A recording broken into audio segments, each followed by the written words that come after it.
Hi viewers, welcome to our channel. ప్రస్తుతం మనతో పాటు సీనియర్ జర్నలిస్ట్ దాము బాలా సార్ ఉన్నారు. వారితో మాట్లాడదాం. నమస్కారం సార్. నమస్తే.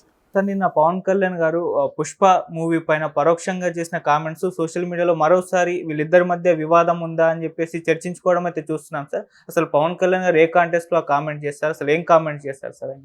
అంటే పవన్ కళ్యాణ్కి ముందు నుంచి కూడా ఒక అలవాటు ఉంది. ఏ ప్రాంతం పోతే ఆ ప్రాంతంతో తనకు అనుబంధం ఉందని, లేదా ఆ ప్రాంతం అంటే నాకు చాలా ఇష్టం అని, చిన్నప్పటి నుంచి కూడా అదంటే భలే ఇష్టం అని, ఇలాంటివి అతను ప్యాటర్న్. అది ఎక్కడ పోయినా అది చెప్తూ ఉంటాడు. ఎందుకంటే వాళ్ళని ఇంప్రెస్ చేయాలనేది అతని ప్లాన్. ఇది మామూలుగా స్ట్రాటజికల్గా బాగానే ఉంటుంది, కానీ చాలా సార్లు అది రిపీట్ అయితే ఎబ్బెట్టిగా కూడా ఉంటుంది. అంటే ప్రతి ప్రాంతం ఇది నా మరీ ఎక్స్ట్రీమ్కి వెళ్ళిపోయి నేను ఇక్కడ పెరిగాను, ఇక్కడే చదువుకున్నాను, ఆ స్కూల్ అంటే నాకు చాలా ఇష్టం, ఇలాగ అది కామెడీ అయిపోతుంది. అలాగే పవన్ కళ్యాణ్ది ఆల్రెడీ కామెడీ అయిపోయింది. ప్రతి ప్రాంతంకి వెళ్ళి అవన్నీ కట్ చేసి ఒక దగ్గర పెడితే నేను ఈ స్కూల్లో ఇక్కడ చదువుకున్నాను, ఇక్కడ పెరిగాను రా నేను, అక్కడ తిరిగాను రా నేను, ఇలాగా పెట్టారు వరుసగా. అది కామెడీ అయిపోయింది. అలాగే నిన్న కూడా అతను ఏం ప్లాన్ చేశాడంటే, ఇది అటవీసే అతను వెళ్ళింది ఎందుకు, రెండు పర్పస్లు బ్రాడ్గా. ఒకటి ఇంటర్ స్టేట్ స్మగ్లింగ్కి సంబంధించి ఇతర పక్క రాష్ట్రాలతో సయోధ్యతో మనం వెళ్ళాలి, వాళ్ళ కోఆపరేషన్తో వెళ్ళాలి అనేది. ముఖ్యంగా శేషాచలం అడవుల్లో ఎర్రచందనం స్మగ్లింగ్ జరుగుతుంది. అది కర్ణాటక బార్డర్ నుంచి, కర్ణాటక నుంచి కూడా ట్రావెల్ అవుతుంది. అక్కడ అరికట్టాలంటే ఆ గవర్నమెంట్ హెల్ప్ కావాలి ఒకటి. రెండవది ఇటు పార్వతీపురం కావచ్చు, చిత్తూరు జిల్లాలో కుప్పం ఏరియాలో కావచ్చు, ఏనుగుల బెడద అనేది దశాబ్దాలుగా ఉంది. నేను ఏపీసీఎల్స్లో పనిచేసిన 90స్లో అప్పుడు మా ప్రధానమైన పోరాటం అక్కడ ఏనుగుల వ్యవహారం. ఏనుగుల రాజ్యం అనే ఒక బుక్ కూడా పౌర హక్కుల సంఘం తీసుకొచ్చి. ఓకే. సో అంత తీవ్ర స్థాయిలో ఉంది. అప్పటి నుంచి ఇప్పటి వరకు కొన్ని వందల మందిని ఏనుగులు చంపేశాయి. పంట కొన్ని వందల వేల కోట్ల విలువైన పంట నాశనం చేశాయి. సో ఈ ఏనుగుల్ని అరికట్టాలంటే కుంకి అనే ఒక ఎలిఫెంట్స్ కావాలి. అది ఇప్పుడు మనకి రెండే ఉన్నాయి ఆ కుప్పం ఏరియా. ఇంకొక కొన్ని కావాలని వెళ్ళాడు. ఈ రెండు మంచి పర్పస్లు. నిజానికి పవన్ కళ్యాణ్ని అప్రిషియేట్ చేయాలి ఈ చొరవకి. సో కాకపోతే అక్కడ పోయినాక అక్కడ వాళ్ళని ఇంప్రెస్ చేయాలి కదా, కన్నడ వాళ్ళని. అందుకని ఏం చేశాడంటే, ఇక్కడ ఈ అడవులకు సంబంధించి ఏమేమి సినిమాలు ఉన్నాయి అని ఎవరిని అడుగుంటాడు, ఎవడు చెప్పాడు. అందులో గంధద గుడి అని శివరాజ్ కుమార్ వాళ్ళ నాన్న రాజకుమార్ సినిమా అది వచ్చింది. దాంట్లో చదివితే కూడా వికీపీడియాలో దాన్ని తెలిసిపోతుంది కదా. ఇతను చూసుండడు గ్యారంటీ నాకు తెలిసి, కానీ చూశానని చెప్పాడు. చెప్పి ఈ కాంటెక్స్లో కావాలని అతను అల్లు అర్జున్ మీద కామెంట్ చేయదలుచుకున్నాడు, లేకపోతే ఇది ఏం అవసరం లేదు. సో తను ఇప్పుడు అటవీశాఖ మంత్రి కాబట్టి అల్లు అర్జున్ సినిమా మీద కామెంట్కి లింక్ పెట్టి ఈ గంధద గుడి పెట్టి, గంధద గుడిలో అడవుల్ని కాపాడే పాత్రలో, డిఎఫ్ఓ పాత్రలో రాజకుమార్ చేశారు. నేను ఆ సినిమా చూశాను. ఇప్పుడేమో మొత్తం అడవుల్ని నాశనం చేసే స్మగ్లర్ పాత్ర చేస్తున్నాడు అని చెప్పాడు. క్లియర్గా పుష్పనే కదా అడవుల్లో ఈ మధ్యకాలంలో మనకి స్మగ్లర్ పాత్ర అంటే. అది కూడా చిత్తూరు జిల్లాలో సెట్ చేశారు. సో దాన్ని చూపిస్తున్నాడు. నిజానికి ఎవరో మరీ పనికిమాలిన వాళ్ళు కూడా ఇలాంటి ఇది చెప్పరు. ఒక స్మగ్లర్ పాత్ర చేయడం వల్ల హీరో అది చూసిన వాళ్ళందరూ కత్తులు గొడ్డలు పట్టుకొని అడవులకి వెళ్తారా, స్మగ్లర్ మనం అయిపోదామని. దాంట్లో ఎన్ని కష్టాలు పడ్డాడో కూడా చూసాం. ఆ స్మగ్లర్లకి ఏమేమి బాధలు ఉన్నాయి. అంత బాధలు పడే అడవుల్లో వీళ్ళు చేయాలని అనిపిస్తుంది ఆ సినిమా చూస్తే తప్ప. నిజానికి అక్కడ స్మగ్లర్లు ఎవరు, ప్రధాన స్మగ్లర్లు ఎవరు, అల్లు అర్జున్ కంటే కూడా హోమ్ మినిస్టర్లు, ఎంపీలు, రాజకీయ నాయకులు కదా అక్కడ స్మగ్లర్లు. ప్రధానమైన అల్లు అర్జున్ అనే అతను ఒక స్మాల్ ఇది. అతను పెద్దవాళ్ళు ఎవరు అక్కడ, పెద్దవాళ్ళు ఇది వాళ్ళని విలన్గానే కదా చూపించారు. కాబట్టి ఇక్కడ స్మగ్లింగ్ అంటేనే అర్థం రాజకీయ నాయకుల హ్యాండ్ లేకుండా ఎవరు చేయరు. మనం పట్టుకునేదంతా కింది వాళ్ళని పట్టుకుంటారు ఎప్పుడైనా స్మగ్లర్. నేను వచ్చి పలమనేరు జైల్లో, చిత్తూరు జైల్లో రెండిట్లో ఉన్నప్పుడు 96లో నా సెల్లో కూడా ఈ చందనం తెచ్చే కూలీలు ఉండేవాడు. ఒక తమిళ అబ్బాయి ఉండేవాడు. ఈ అబ్బాయి ఒక 10-20 కిలోమీటర్ల నుంచి ఒక దొంగ అంటారు, ఆ దొంగను మోసుకొని వచ్చి వీళ్ళకి ఇస్తే అప్పట్లో ఈ అబ్బాయికి 500-600 ఇచ్చేవాళ్ళు. ఇప్పుడు ఒక 3000-4000 ఇస్తారు. వీళ్ళకి అంతకంటే ఎక్కువ సంపాదించుకునే వ్యవహారం లేదు కాబట్టి ఇక్కడికి వస్తే ఒక రోజు కష్టపడితే ఒక 3000-4000 వస్తాయి కదా అని వాళ్ళు వస్తున్నారు. ఓకే. సో వాళ్ళని పట్టుకుంటే గతంలో చంద్రబాబు ప్రభుత్వం వాళ్ళని చంపేసింది, 22 మంది కూలోళ్ళని చంపేసింది.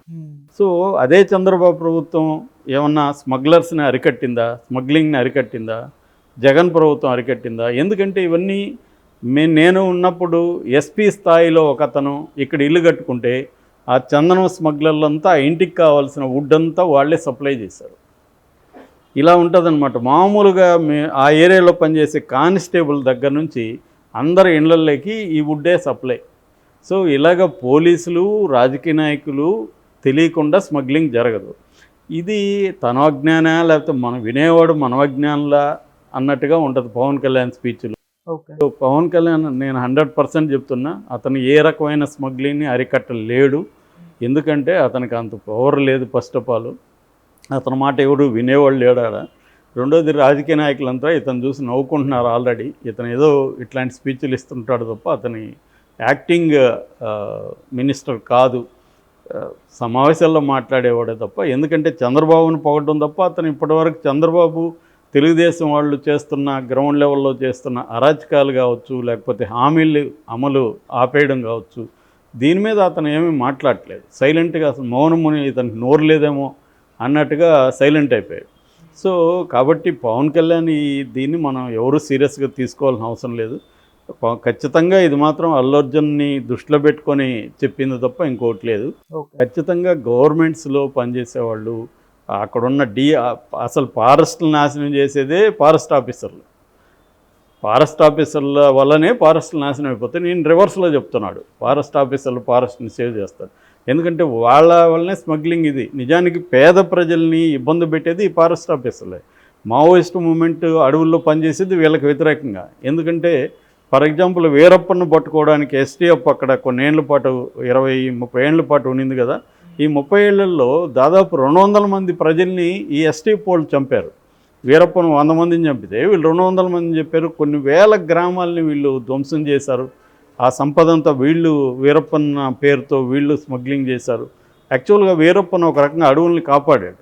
ఇది చాలామంది కామెడీ అనిపిస్తుంది. వాళ్ళే కర్ణాటకలో అనేక రిపోర్ట్లు నేను చదివాను. ఎందుకంటే వీరప్పన్ ఉన్నప్పుడు మిగతా స్మగ్లర్లు ఎవరు వెళ్ళేవాళ్ళు కాదు, భయపడి.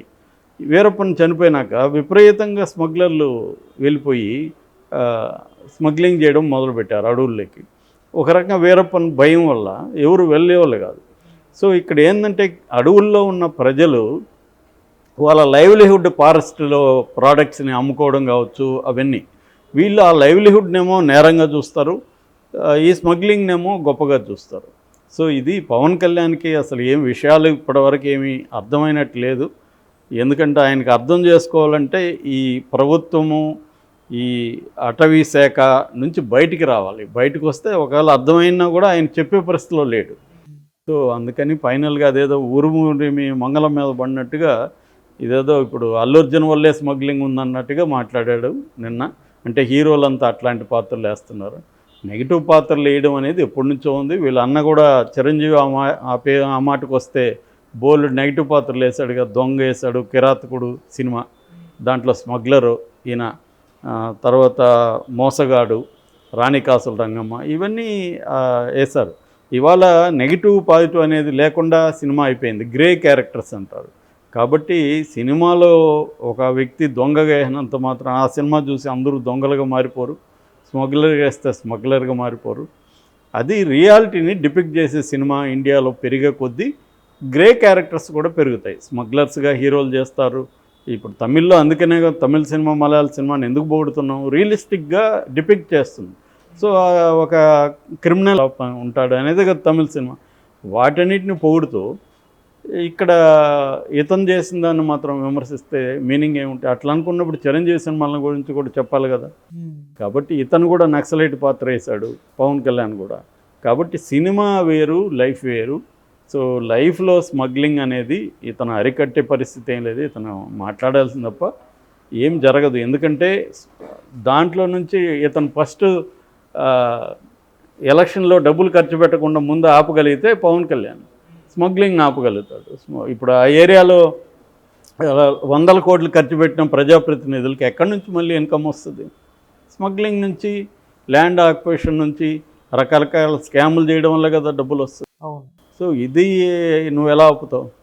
కాబట్టి అతను ఒక విశేష సర్కిల్లో అతనే ఉండి అతను అదేదంటారు గొంగట్లో ఉండి అన్నం తింటూ ఎంట్రుకలు వచ్చినాయి అన్నట్టుగా నువ్వు ఉండేదే గొంగడి, దాంట్లో కూర్చొని మళ్ళీ గొంగడంటేనే వెంట్రుకలతో వేసిన దుప్పటి లాంటిది, దాంట్లో ఉండి మళ్ళీ వచ్చేసారంటే ఏం లాభం, నేను ఏరేస్తానంటే నువ్వు కూర్చుండేది అది. ముందు దాంట్లోంచి